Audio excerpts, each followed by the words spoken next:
por ahí teníamos un invitado de honor, un especialista también, contador público y licenciado en Derecho.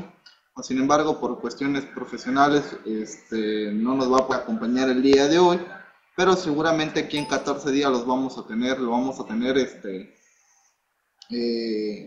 con el tema específico que por ahí ya nos traía y que queda pendiente para poderlo ver con posterioridad. Saludo rápidamente a todos ustedes, son los moderadores como Santi, el que está con comunidad virtual, por ahí hay otra persona denominada el Magazo, a todos los demás. Déjenme cambiarle por aquí el idioma. A ver. Ok.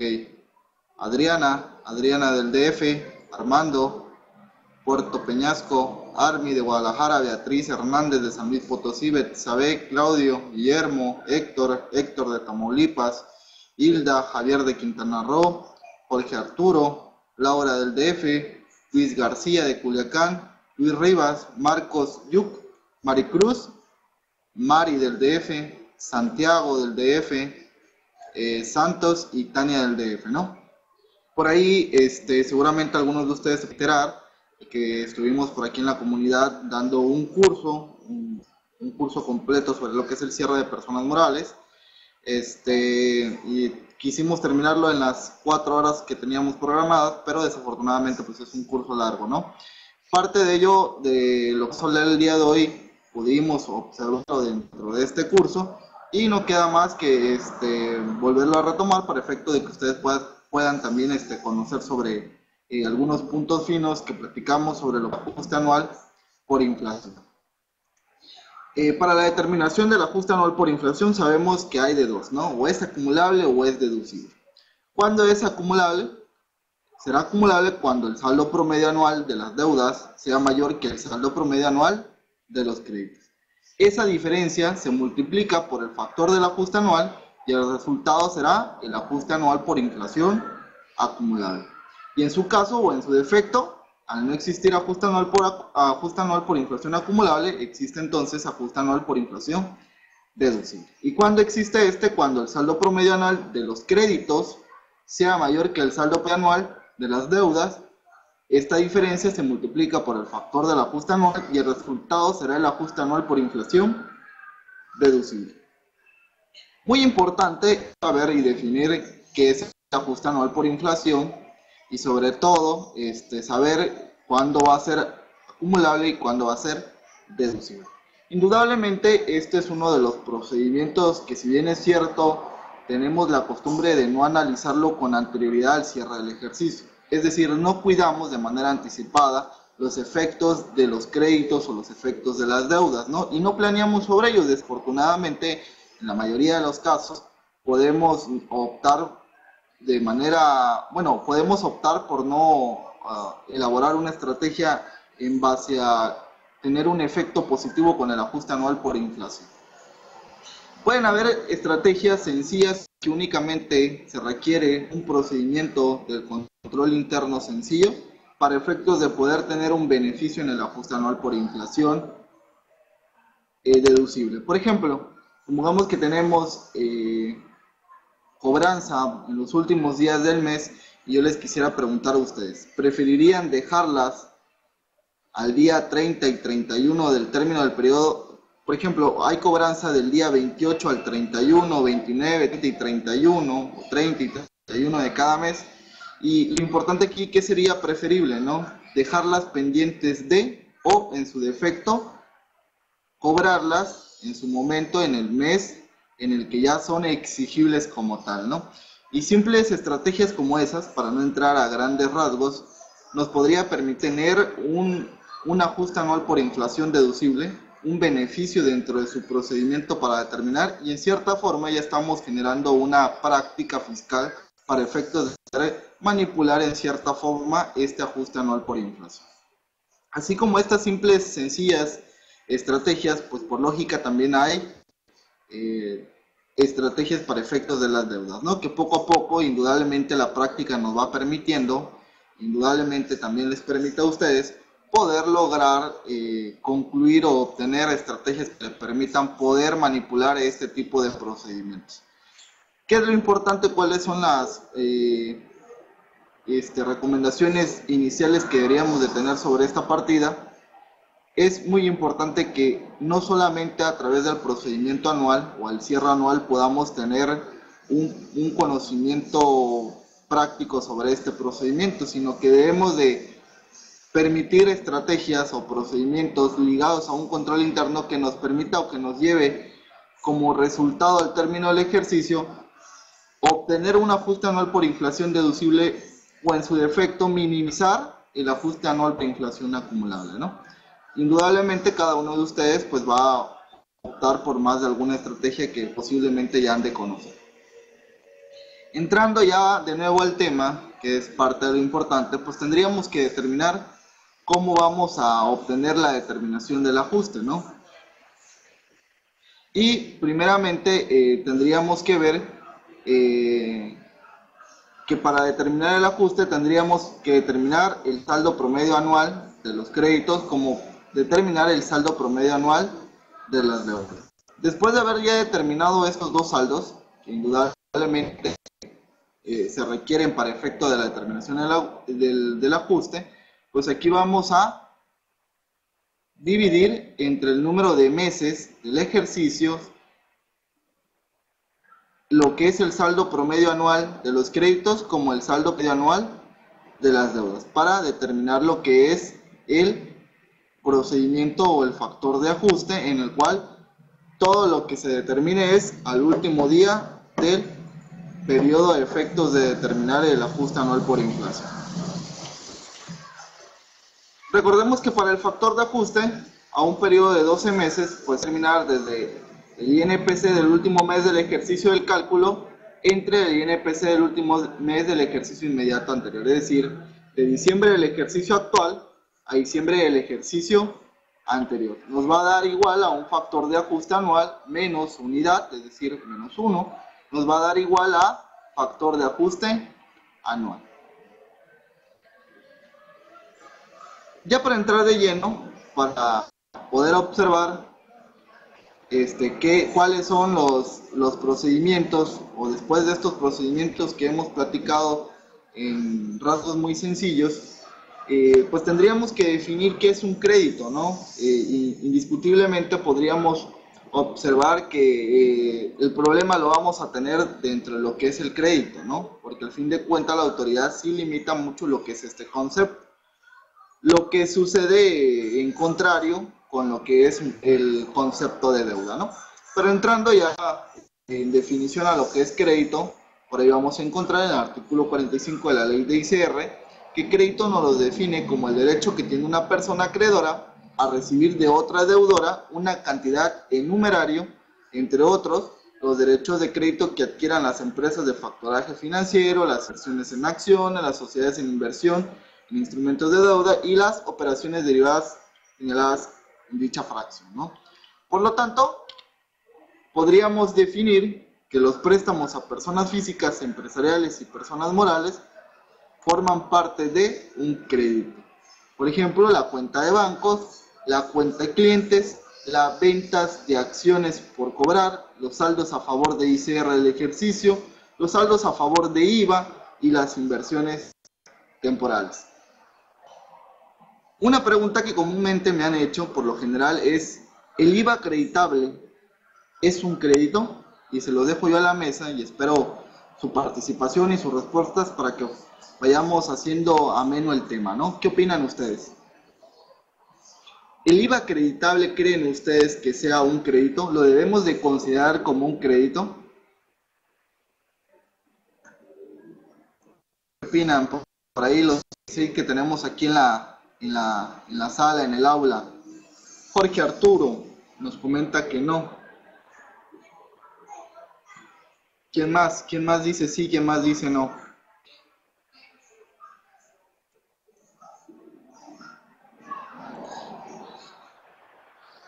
¿Quién más dice sí? ¿Quién más dice no? A ver, participen, ¿no? Que la finalidad es que ustedes puedan resumir y en cierta forma tener un poco más la práctica de lo que es el conocimiento del ajuste anual por inflación, ¿no? ¿Quién dice yo? ¿Y por qué, no? La pregunta es ¿por qué? ¿Es correcto? Exacto, Jorge Arturo, Guillermo, Carlos de Tuxtepec. No es la respuesta correcta, pero lo importante es saber por qué no. Y tendríamos que ir al concepto, ¿no? Que nos dice que crédito es el derecho que tiene la persona acreedora a recibir de otra deudora una cantidad innumerable. Y la pregunta es, ¿el IVA acreditable lo puedo solicitar vía devolución? Pues no, porque no es un derecho. El IVA acreditable es derecho a recibir. Todavía no lo puedo solicitar vía devolución, ¿no? Por lo tanto, no surge el derecho que denomina el concepto de crédito. Es decir, todavía tiene que pasar a un procedimiento a efectos de que pueda surgir el derecho de crédito para efectos de que yo pueda solicitar vía devolución el saldo a favor que se origine, ¿no? Por lo tanto, el IVA acreditable no es un crédito, no es un derecho exigible y por lo tanto no forma parte de los créditos, ¿no? Una de esas inquietudes pues, son las que surgen comúnmente al estar ya en la práctica porque seguramente la tenemos dentro de las cuentas de la balanza de comprobación, ¿no? ¿Cuáles son los no créditos? Los no créditos podríamos definirlos como aquellos préstamos a personas físicas no empresariales a plazo menor de un mes, préstamos a personas físicas no empresariales a plazo mayor de un mes y préstamos a personas físicas no empresariales a plazo mayor de un mes, ¿no? Que se cobren antes del mes, independientemente del efecto como tal del cobro, pues préstamos a personas físicas no empresariales no forman parte de los créditos. Préstamos a socios y accionistas, ¿no? Una partida que por lo general es muy conflictiva, ya hoy en la actualidad, por todo lo que puede originarse para efectos de presunciones, y es una partida que tampoco juega para el ajuste anual por inflación. No se considera como crédito. Préstamos a funcionarios y empleados, todos los préstamos que se entregan al trabajador como tal no forman parte del concepto de crédito para efectos del ajuste anual por inflación. Préstamos a personas morales con fines no lucrativos, ¿no? Aquellos que dan préstamos a personas morales o que se realizan préstamos entre sociedades que forman parte del mismo consorcio, por lo general dentro de todo consorcio fuerte o más o menos fuerte, siempre existe una persona moral con fines no lucrativos, ¿no? Que sirve para efectos o servía para efectos de poder absorber por ahí algunas cargas de los impuestos. Indudablemente que los préstamos que se realicen en estas sociedades con las personas morales con fines no lucrativos no generarán o no jugarán para el concepto de crédito para efectos del ajuste anual por inflación. Los pagos provisionales realizados por la persona moral pues no juegan o no forman parte del concepto de crédito. El efectivo en caja, el anticipo a proveedores, el pago que realizamos a los proveedores como tal no forman parte del concepto de crédito. Las aportaciones a fideicomisos, las inversiones en acciones, las que realizamos exactamente las personas morales que invierten o que tienen acciones permanentes en sociedades de personas morales, no forman parte de los créditos. Subsidio para el empleo es considerado como no crédito. Las acciones de personas morales, los pagos provisionales de ICR y pagos anticipados. Todos estos no juegan para el crédito, ¿no? Una de las preguntas también que por ahí comúnmente me han realizado es, ¿las inversiones temporales juegan para los créditos? ¿Qué opinan ustedes? Las inversiones temporales, por ejemplo, una persona moral invierte en una institución, en un pagaré de 30 días, 60 días, 90 días, es una inversión temporal para efectos de obtener un interés a favor, juega como concepto de crédito para el ajuste anual por inflación. ¿Qué opinan todos ustedes? Por ahí, su opinión, se los agradecería mucho para efectos de hacer más amena la charla y la plática, ¿no? A ver, por ahí Laura, bueno, hay dos Lauras, Luis Eduardo, Marcos, ¿qué opinan ustedes? Maricruz, Mario, Octavio, participen. Las inversiones temporales juegan como concepto de crédito para el ajuste anual por inflación. ¿Qué opinan ustedes, no?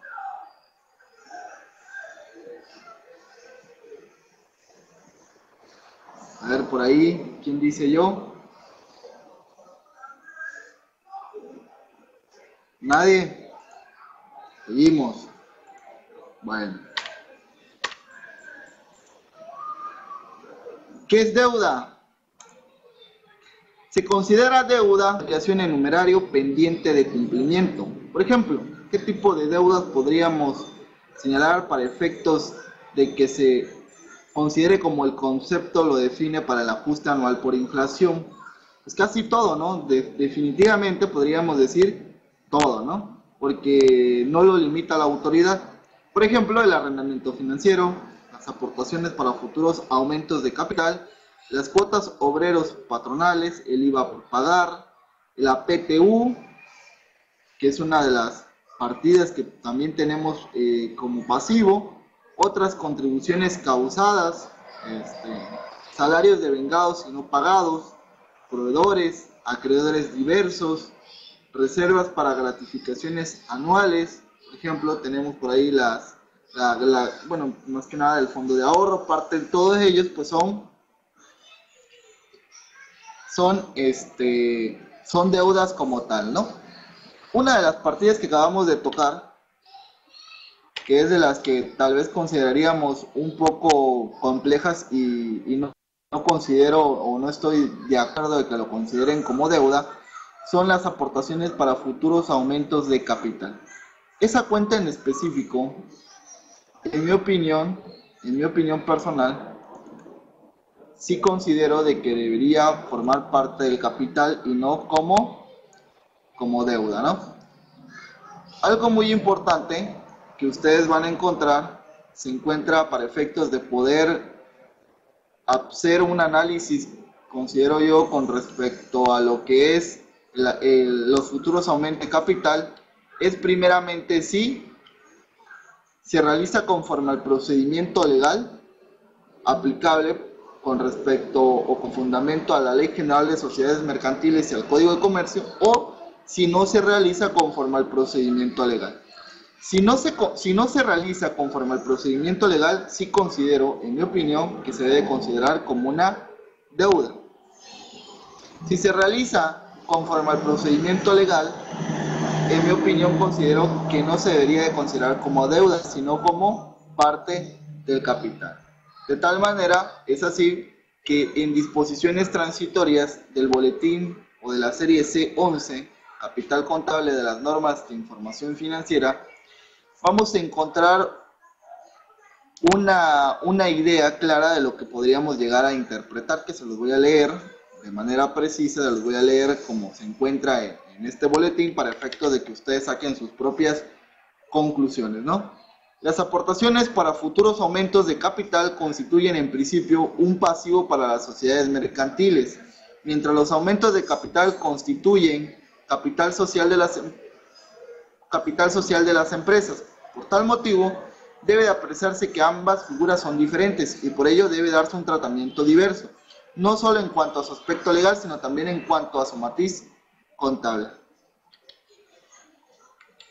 Y para llegar a la conclusión, que es lo importante, la legislación mercantil no reconoce las aportaciones para futuros aumentos de capital, aun cuando estén respaldadas en un acuerdo de asamblea de propietarios, por lo cual no puede tener las características legales de capital.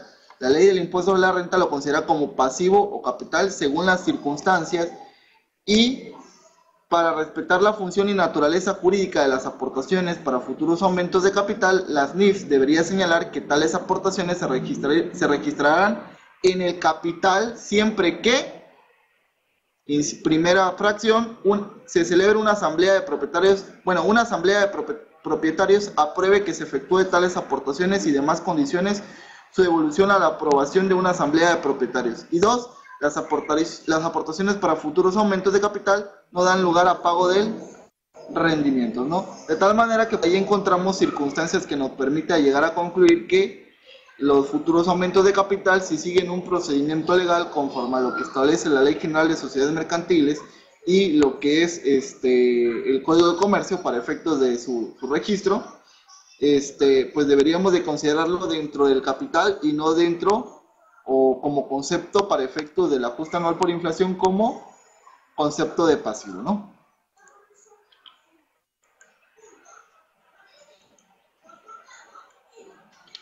¿Qué no se considera deuda? Los anticipos a clientes, eso no los contempla el artículo 46 de la ley de ICR, las reservas para pensiones y jubilaciones, las retenciones de Infonavit para amortización de créditos y las rentas cobradas por anticipados. Entonces, estos conceptos como tal no forman parte del concepto de deuda. Así que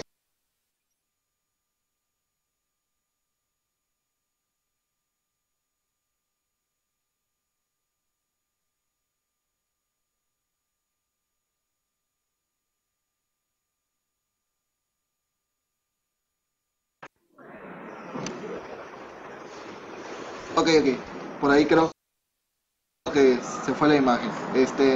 ¿Dudas, inquietudes? ¿Alguna duda, alguna inquietud? Bueno, entonces, ¿qué hacemos comúnmente, no? Por lo general, puede ser que tengamos nuestros papeles de trabajo, hacemos la suma por concepto, independientemente del tipo de papel de trabajo que tengamos. Independientemente de los tipos de papeles de trabajo que tengamos, ya sea que sea la sumatoria por concepto o la sumatoria por periodo, pues al fin de cuentas nos va a dar el mismo resultado, ¿no? Lo sumamos, tengo de manera como columna los conceptos y de manera de fila los periodos, una sumatoria de los periodos, cada uno de los conceptos lo sumo en determinado periodo, por ejemplo, bancos, clientes, deudores diversos, etcétera, lo tengo en el periodo de enero, hago toda la suma de estos conceptos, para efectos de la suma del periodo como tal, toda la suma de los periodos de enero a diciembre se suman para efectos de conocer el importe total, determinamos el importe total de los créditos, de igual manera el importe total de las deudas por su periodo y por su concepto, y hacemos el siguiente procedimiento, ¿no? Vamos a determinar la suma de los saldos de los créditos, en su caso el saldo que ustedes tengan dentro de sus papeles de trabajo, entre el número de meses del ejercicio y nos va a dar el saldo promedio anual de créditos. Posteriormente vamos a realizar la suma de saldos de las deudas entre el número de meses del ejercicio y nos va a dar el saldo promedio anual de deudas. ¿Qué sucede si en el caso estamos utilizando o aplicando un ejercicio irregular? Pues por lógica vamos a aplicar el número o lo vamos a dividir entre el número de meses que abarque dicho periodo, ¿no? De tal manera que posteriormente al tener ya el saldo promedio anual de créditos y el saldo promedio anual de deudas, los vamos a confrontar para efectos de determinar qué ajuste anual por inflación obtenemos, ya sea si es un ajuste anual por inflación acumulable o un ajuste anual por inflación deducible, ¿no? Tenemos un saldo promedio anual de créditos menos un saldo promedio anual de deudas. La diferencia, si el saldo promedio anual de créditos es mayor al saldo promedio anual de deudas, ¿qué obtenemos?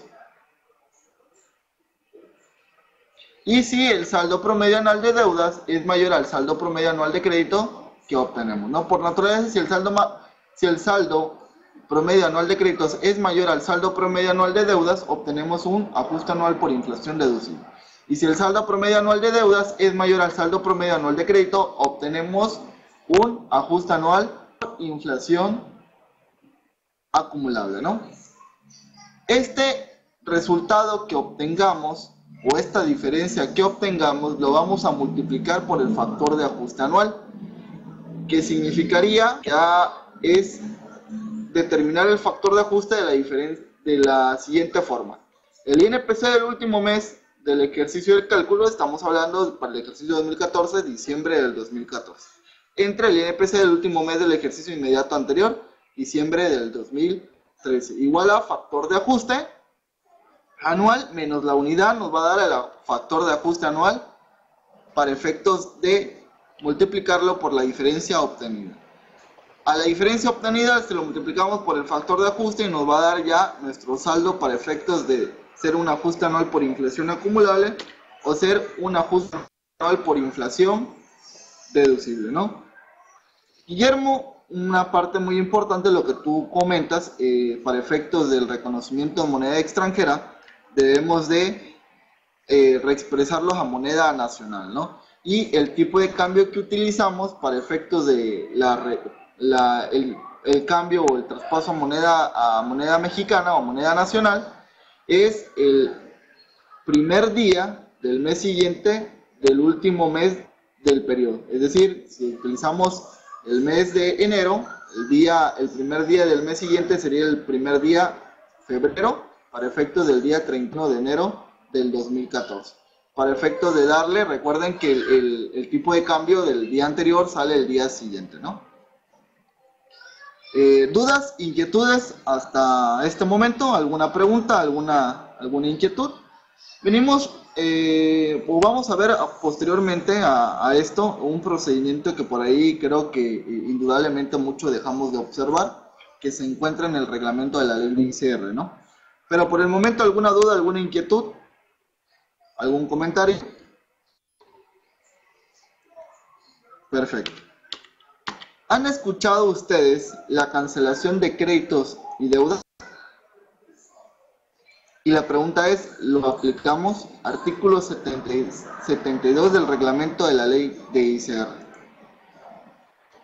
¿Cómo juega la cancelación de créditos y deudas, no? Sucede comúnmente en la cotidianidad de las empresas, de las actividades de las empresas, que tienen operaciones o realizan operaciones con sus clientes o con las personas que le adquieren los servicios o los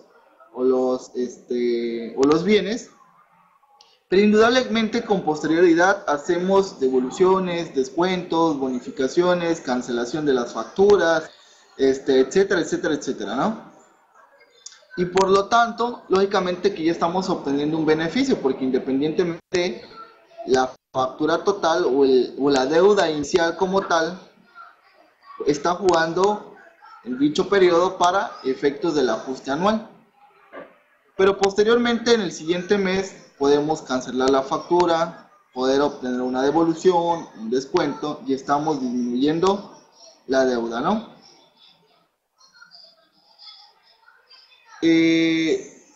Ricardo, para la deducción de cuentas incobrables es obligatorio que la contraparte acumule para ICR y debemos avisarle. Bueno, esa es otra partida en específico, pero la deducción de cuentas incobrables tiene un procedimiento que juega directamente con el ajuste anual por inflación, como tú bien lo señalas, ¿no? En el ejercicio que tú lo deduces, para efectos de juega un procedimiento para efectos de determinar un saldo promedio que se disminuye en dicho periodo del ejercicio, ¿no?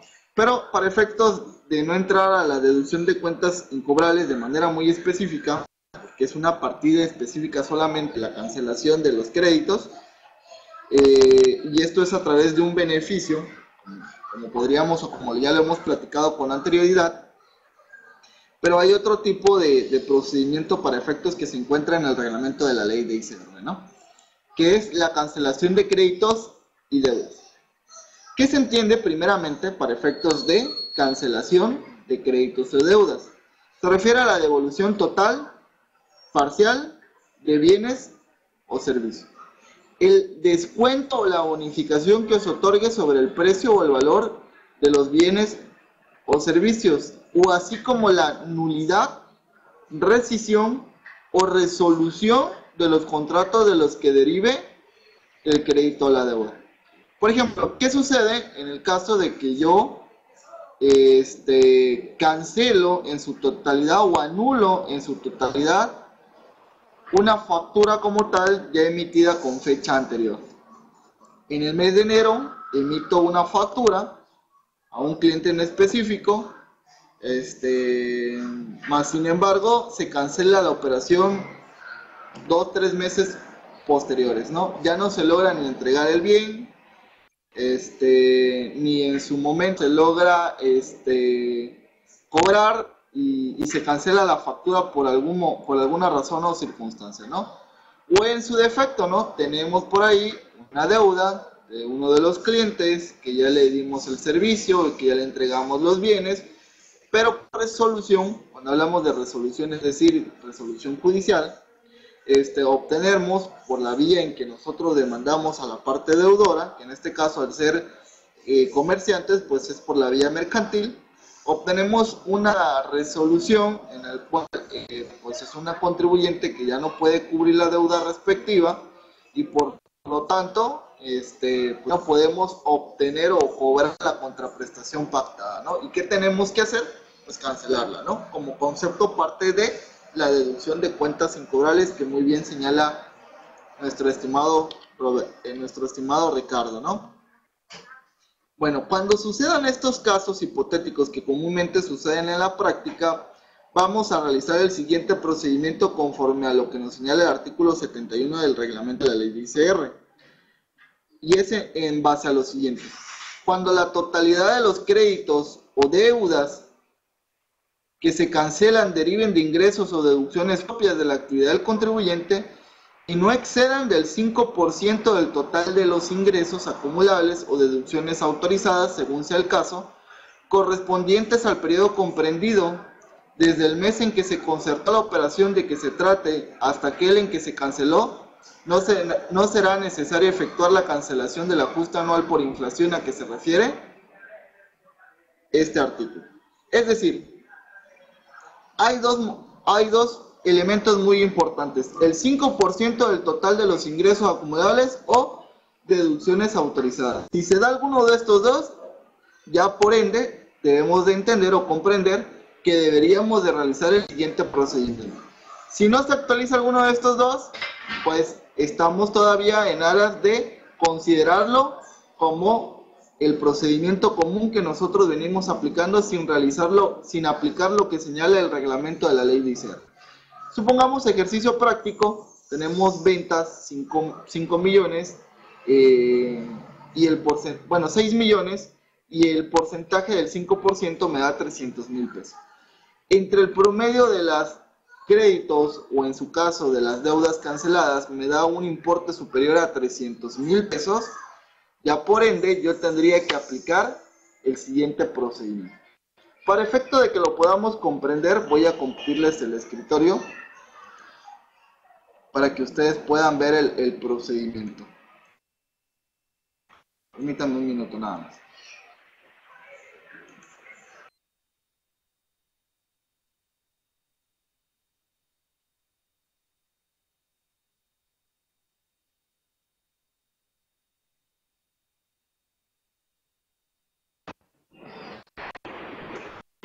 Ok, creo que ya pueden compartir, ya pueden ver el escritorio. A ver, por ahí. Ya se ve el escritorio, perfecto. Okay. Debemos de tomar el procedimiento de la siguiente forma. Una es antes del cierre del ejercicio y el otro es después del cierre del ejercicio. Tenemos que jugar con los dos conceptos, créditos y deudas. Y lo debemos de delimitar, ya sea o aplicar o disminuir del saldo promedio anual de créditos o del saldo promedio anual de deudas cuando sea antes del cierre del ejercicio o cuando sea después del cierre del ejercicio, en el siguiente ejercicio posterior. Y nos dice que los contribuyentes cancelarán la parte del ajuste anual por inflación correspondiente al crédito o deuda de la operación cancelada conforme a lo siguiente.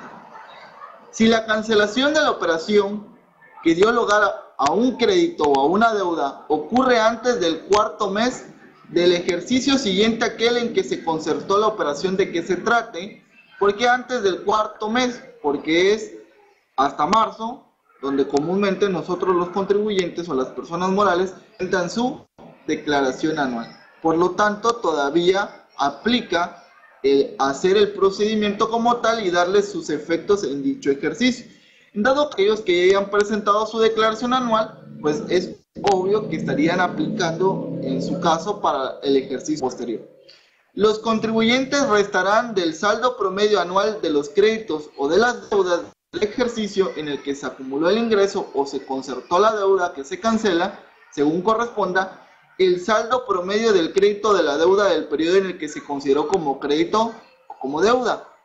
Cuando los créditos o deudas sean cancelados en los primeros 3 meses del ejercicio siguiente, a que se refiere el párrafo anterior, no se considerará en el saldo promedio anual de créditos o de las deudas según corresponda al ejercicio en que se cancele la operación de que se trata. A ver, ¿cómo es esto? Supongamos, espero que puedan estar observando la pantalla. Tenemos un crédito que lo obtuvimos en el mes o en el periodo de julio por un importe de 250,000 pesos. Y lo cancelo en el mes de marzo. En el mes de marzo todavía no he presentado mi declaración anual. Por lo tanto, mi crédito o para el ajuste anual por inflación como concepto de crédito durante el periodo de julio a marzo del 2014 y de enero a marzo, del 2015. Por lo tanto, tuvo un efecto positivo para efectos de determinar un ajuste anual por inflación deducible. Pero ¿qué sucede en el caso de que se canceló en el mes de marzo? ¿Qué tengo que hacer? Sumar de julio a marzo, de julio del 2014 a marzo del 2015, el respectivo crédito, que para este caso hipotético o práctico que tenemos es de 250,000 pesos. Sumo los periodos como tal, que sería 250,000 por 9, que corresponde a julio hasta marzo del 2015, que son 9 meses. La suma total me va a dar el saldo del periodo que comprende el crédito, es decir, lo que comprendió el periodo como tal del crédito que estuvo dentro de mi ajuste anual por inflación, y lo voy a dividir entre el saldo promedio y lo voy a dividir entre el número de meses que jugó para efectos del ajuste anual por inflación, es decir, en este caso, entre 9. Por lo tanto, nos va a dar un saldo promedio del periodo que comprende el crédito. Para este caso hipotético nos va a dar los 250,000 pesos. En este caso es sencillo porque pues, estamos hablando de una enajenación de bienes o en su defecto una prestación de servicio. Pero puede variar para el caso de instituciones financieras, que si ustedes, como muy comúnmente han de saber, o como ya han de saber, pues lógicamente que tienen un crédito en un respectivo mes, pero pues va generando intereses, recargos, etcétera, etcétera. Por lo tanto, la suma del periodo de julio, que puede ser el capital como tal más los intereses terminados hasta dicho periodo, pues en agosto va a incrementar, en septiembre va a incrementar, en octubre va a seguir incrementando, en noviembre va a seguir incrementando, y por lo tanto la suma de julio más agosto más septiembre más octubre y así consecutivamente hasta llegar a marzo, dividido entre el número de periodos, pues lógicamente que no va a dar con el crédito inicial, ¿no? O con el saldo del crédito inicial, porque se está promediando lo de todos los meses o todos los periodos que comprende el crédito cancelado. Este caso es solamente de un crédito que se canceló, por lo que si en su defecto tenemos dentro de un ejercicio más de un crédito cancelado, puede ser que tengamos 5 o 10 operaciones que las cancelamos y que en su momento jugaron para el ajuste anual por inflación, pues tendríamos que hacerlo de manera individual cada una de ellas y posteriormente sumar el saldo promedio del periodo que comprende el crédito, es decir, ya el resultado como tal, sumarlo por todas las operaciones o los créditos cancelados y dividirlo entre el número de créditos cancelados para efectos ya de tener el saldo promedio del periodo que comprenden los créditos, ¿no? Y en este caso estamos hablando de un crédito cancelado. Asimismo puede ser una deuda cancelada que de igual manera estaría jugando para el efecto del ajuste anual por inflación. Por ejemplo, si tenemos un saldo, la suma de los saldos de los créditos entre el número de meses nos va a dar el saldo promedio anual de créditos. Al saldo promedio anual de créditos le vamos a disminuir el promedio anual de créditos cancelados que determinamos conforme al procedimiento anterior. ¿En qué ejercicio? Pues como ya observamos, el crédito o la deuda que se canceló fue antes del cuarto mes o a más tardar el tercer mes del 2015. Por lo tanto, lo tenemos que hacer para el ajuste anual por inflación del ejercicio de 2014. Entonces, el que estamos determinando el saldo promedio anual de créditos es del 2014 y se lo vamos a disminuir o le vamos a restar el promedio anual de créditos cancelados y por lo tanto ya nos va a dar como resultado el saldo promedio anual de créditos. ¿Dudas, preguntas sobre este procedimiento?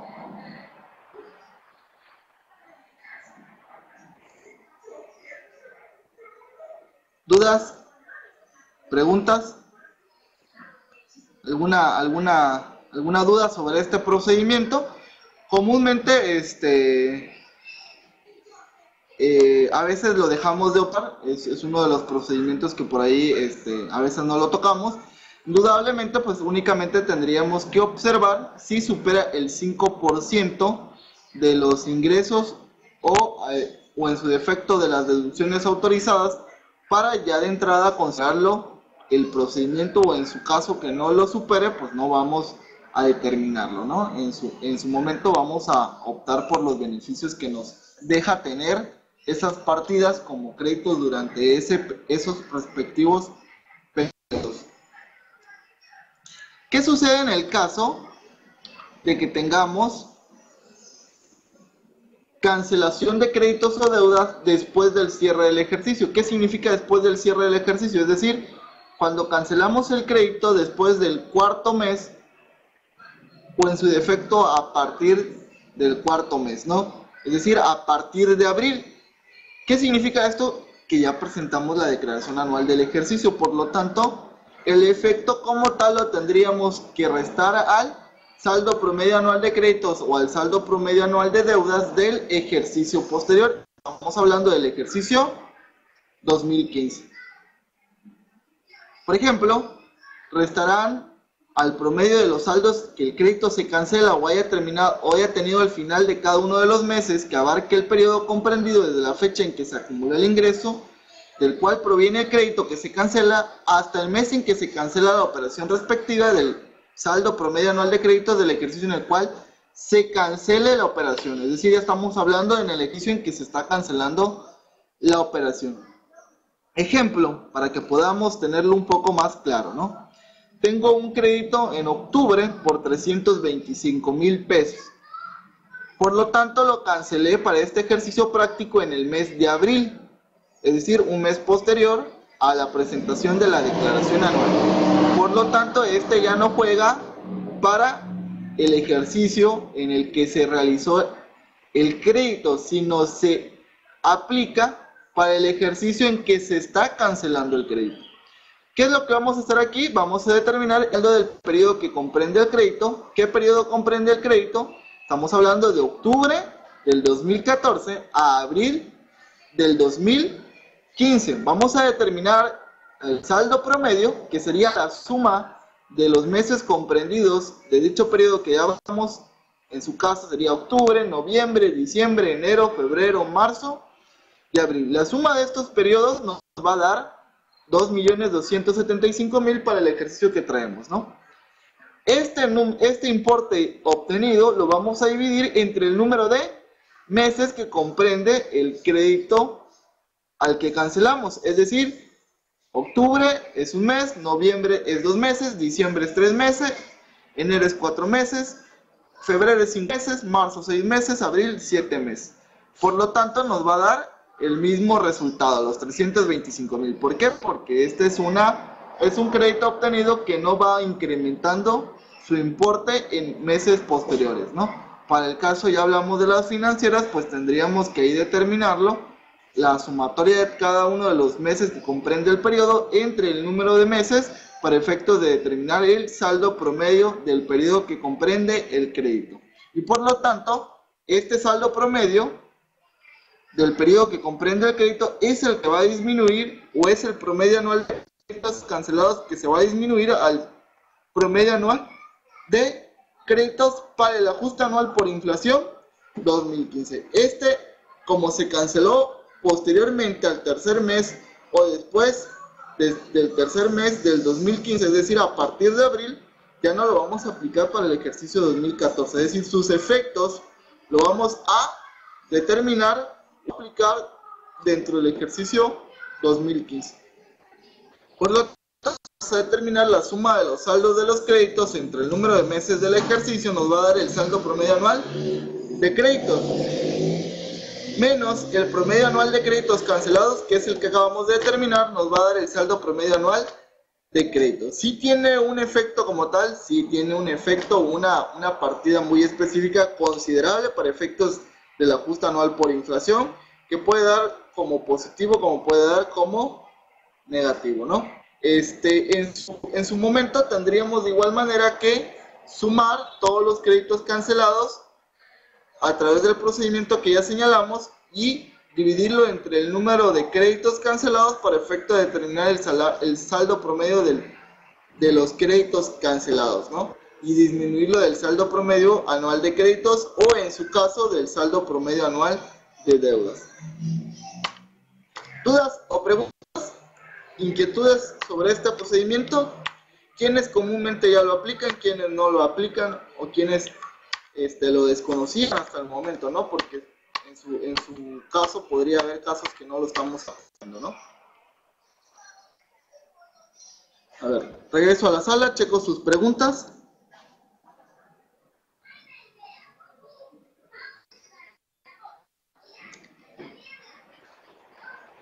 A ver, para este caso de los créditos cancelados, no le pega lo del artículo 11 del Código Fiscal, el cual dice que el ejercicio solo es hasta el 31 de diciembre. Bueno, recordemos que para efectos de la interpretación que tú muy bien haces, Ricardo, hay normas generales y normas específicas, normas particulares, en el cual el código, el artículo 11 que tú señales es una norma general.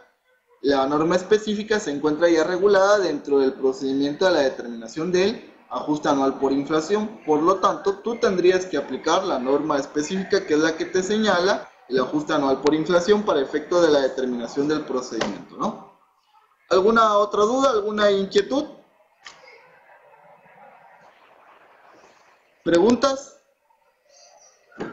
¿Podemos planear con el ajuste anual? Por supuesto, hay más de una posibilidad para efectos de estar trabajando el ajuste anual por inflación. Todo depende, parte de llevar un control interno. Yo creo que a medida de que nosotros entremos de lleno a lo que es un control interno dentro de una organización, nos va a permitir seguramente tener ya de manera anticipada los procedimientos adecuados para efectos de poderlo considerar, para poder considerar todos los requisitos necesarios en su momento para que genere un efecto en el resultado del ejercicio o en la determinación del procedimiento al término del ejercicio favorable a los intereses que buscamos, ¿no?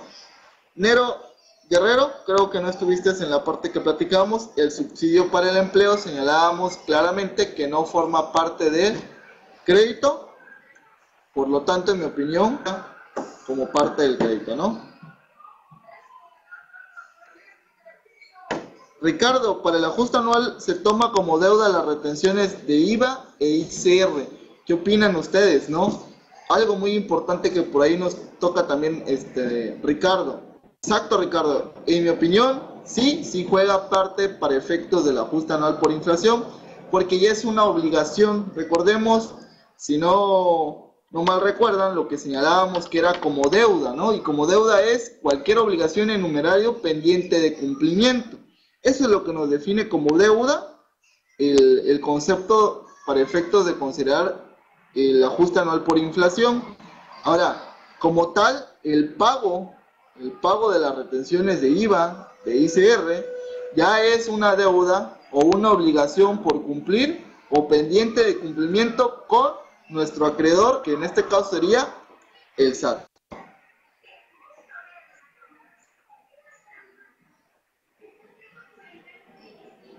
Lo que pasa es que el artículo 28, fracción primera, dice algo.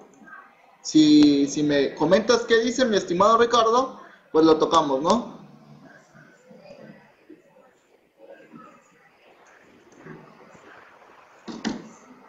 En relación a las deudas, el artículo 28 del Código Fiscal, digo, de la ley de ICR, digo, para entender que a qué disposición te estás refiriendo, ¿no?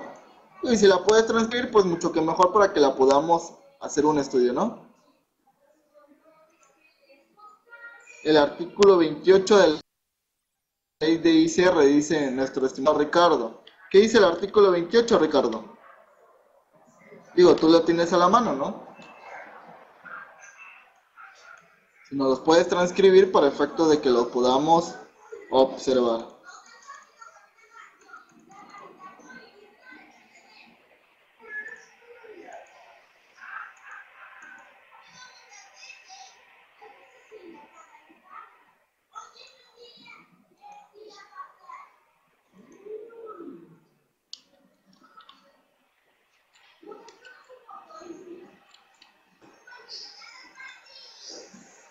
Ricardo, por ahí, sobre las retenciones de IVA. Como te comento, mi estimado Ricardo, yo creo que de manera...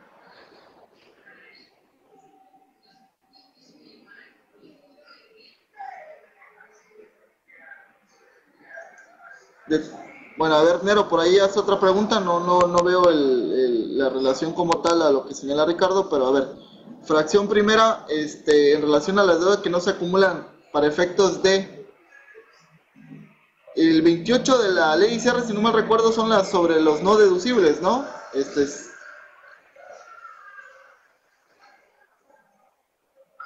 Bueno, pero, a ver, para que podamos comprenderlo, ¿no?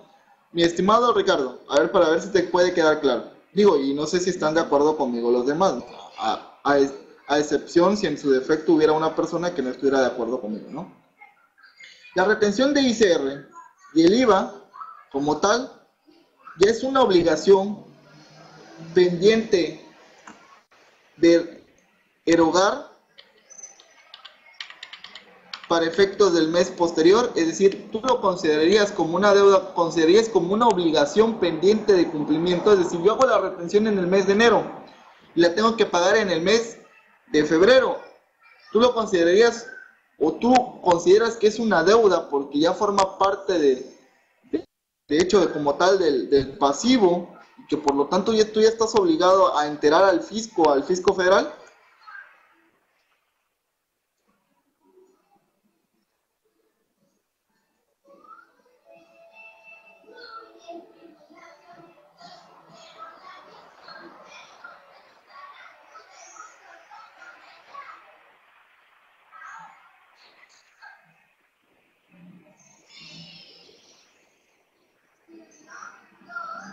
A ver, es que el 46 deudas dice que no se acumulan los del 28 fracción primera, en ningún caso se consideran deudas relacionadas por partidas no deducibles en los términos de la fracción 1, séptima y novena del artículo 28 de esta ley, así como el monto de las deudas que excedan. Eso es lo que dice el artículo 46 de ICR, pero aquí estamos hablando de retenciones de ICR, es decir, las retenciones de ICR no tienen nada que ver con los efectos de deducibilidad, ¿no? Estamos hablando de retenciones, de obligaciones pendientes, como tal, y es una obligación pendiente de cumplimiento, como tal. Estamos hablando de una deducción, y como tal, la norma específica es la del artículo 46, ¿no? Se considera deuda cualquier obligación en número pendiente de cumplimiento.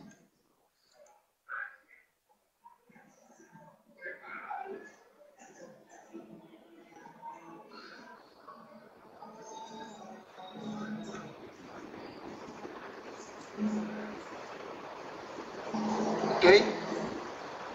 No sé si queda clara esa parte, mi estimado Ricardo.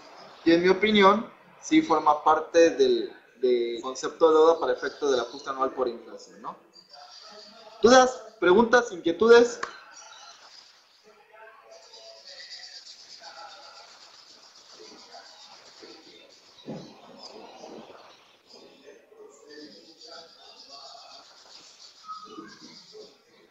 ¿Ninguna? ¿Todo bien? No, ahí sí no, Ricardo. El ICR por pagar no es una deuda, porque recordemos que el ICR es anual, no es provisional. Es una determinación, si bien es cierto, se realizan pagos anticipados, como de tal manera también esos mismos pagos anticipados no se consideran como créditos. De tal manera que el ICR por pagar es anual, ¿vale? Y se determina ya en la versión anual. Entonces, ese ICR propio no tiene nada que ver para efectos del ajuste anual por inflación. Bueno, sin nada más que comentar, me despido de todos ustedes. Que pasen toda una excelente tarde. Le dejo los micrófonos a Santi. La próxima semana por ahí tendremos al maestro de Roberto Valenzuela, es contador público y licenciado en Derecho. Tendrá un tema muy interesante de que compartirnos con nosotros y esperando que nos puedan acompañar la próxima, de aquí a 14 días, ¿no? Indudablemente. Santi, te dejo los micrófonos, que pasen todos ustedes una excelente tarde.